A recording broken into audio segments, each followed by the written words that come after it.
Servus beieinander. Der Johann Barsi kocht mit euch jetzt einmal ein paar Knödel, Kartoffelknödel. Und zwar eine relativ einfache Geschichte. Wir brauchen dazu geschälte Kartoffeln. Die schneiden wir in Stückerl her, damit es schneller geht. So. Weil es so schön ist. Jetzt mal die Kamera ein bisschen voll. Also das muss jetzt nicht schön sein, aber halbwegs gleichmäßig. So, und da werden wir jetzt dann relativ viel Salz rein, dass die Kartoffeln schon ein bisschen nach was schmecken. Und dann werden die gekocht. Das sind keine festkochenden, sondern mehlig kochende Kartoffeln diesmal. Und die kochen wir so lange, bis sie weich sind. Ja, unsere Kartoffeln sind fertig. Jetzt schütten wir die ganze Geschichte ab.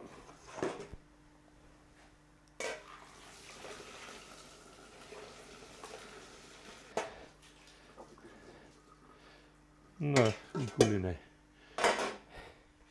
Und jetzt kommt ein ganz wichtiger Teil, den habe ich von meiner Mama schon gelernt.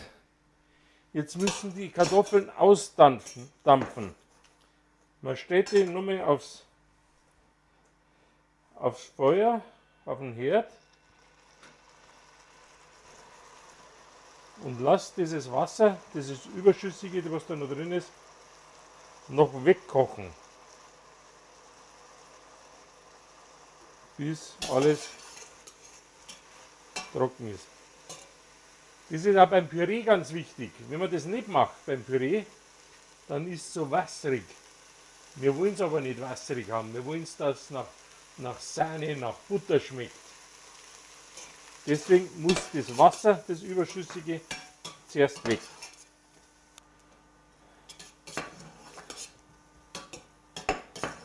So, und dann können wir es durchpressen.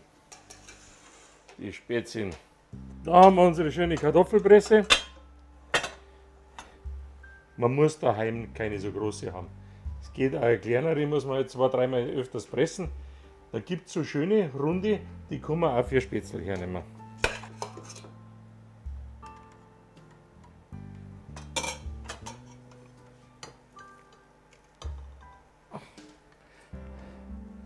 So, dann wird wieder nachgewürzt. Salz, Muskat, wer keine Nussallergie hat. Dann haben wir da Mehl und Stärke. Es kann Kartoffelstärke, kann Maisstärke sein. Die Hauptsache, es ist stark. So, und wo haben wir es jetzt? 2 Eier fehlen noch. So, voilà. Geht doch.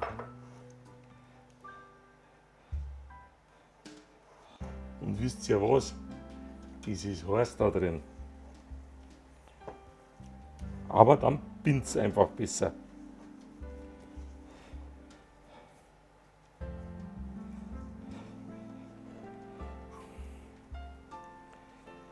So, jetzt lassen wir es noch ein paar Minuten ziehen und dann drehen wir unsere Knödel ab. Und jetzt heißes Wasser. So machen wir es. Salz rein, gut Salz.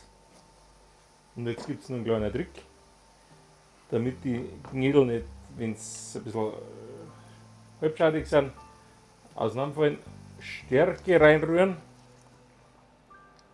Dann halten sie auf jeden Fall besser. Und sie werden dann auch schön seidig glänzend.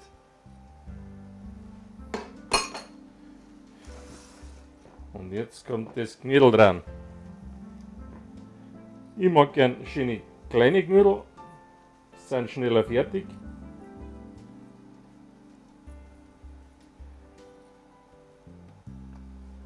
Schub.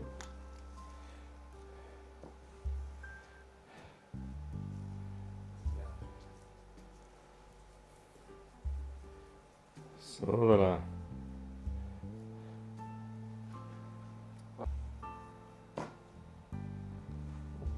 die Hände immer ein bisschen nass machen, dass nicht alles vollklebt. Und schöne Knödel werden's. Ab und zu ein bisschen am Topf wackeln, dass wenn unten was anklebt, damit es nicht abbrennt.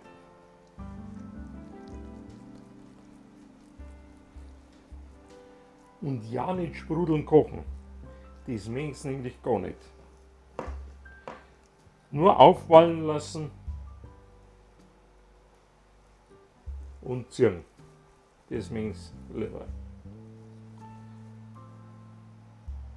So ist gut.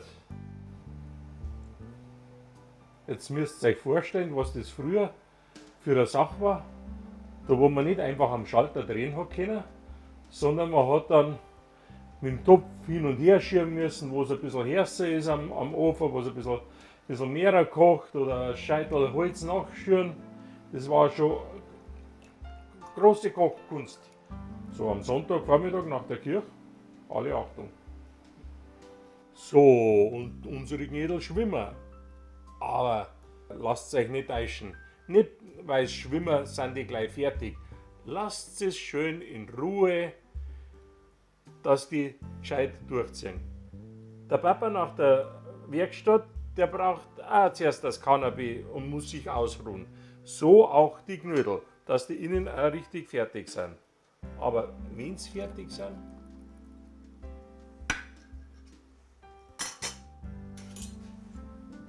dann muss man die schön reißen können. Dann sind es lockere, schöne Knödel. Ein Knödel, den schneidet man nicht mit dem Messer. Wenn du den mit dem Messer schneiden musst, dann ist er sturhart, das ist nichts. So, und das Rezept dazu, wisst ihr johann-barsi.de. Da unten, da findet ihr es. Und immer gespannt bleiben, was es Neues gibt. Johann Barsi kocht.